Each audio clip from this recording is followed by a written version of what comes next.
Hello guys, welcome back to the channel. Today I'll show you how to use Outlier AI in 2025 to analyze data, detect trends, and automate insights for your business. Whether you're tracking sales, monitoring customer behavior, or optimizing operations, Outlier AI makes data-driven decisions easier. Let's dive in. Step 1. Sign up and connect your data sources. Start by visiting Outlier AI's website and signing up.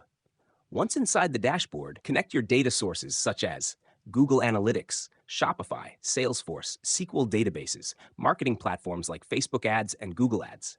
Outlier AI will automatically scan these sources for anomalies and trends. Understand the dashboard. The main dashboard gives you a real-time overview of data trends. You'll see key metrics, sales, website traffic, customer engagement, anomaly alerts, sudden drops or spikes in performance, automated insights, AI-generated reports explaining why changes happen. 3. Set up alerts and notifications. To stay informed, go to Settings Notifications and configure alerts via email, Slack, Microsoft Teams, custom webhooks.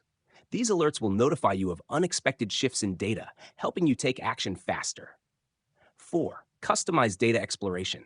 Use the Query Builder to create custom reports. Filter data by date range, specific products or services, customer segments, marketing campaigns.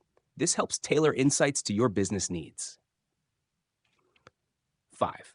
Automate reports and insights. Outlier AI continuously learns from your data. You can schedule automated reports to be sent daily, weekly, or monthly, ensuring you always have up-to-date analytics without manual tracking. 6. Integrate with business tools. To get the most out of Outlier AI, integrate it with CRM software like HubSpot and Salesforce, e-commerce platforms like Shopify, financial tools for expense tracking, BI tools like Tableau and Power BI.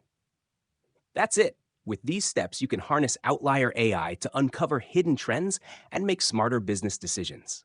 If you found this guide helpful, don't forget to like and subscribe for more tech tutorials. See you in the next one.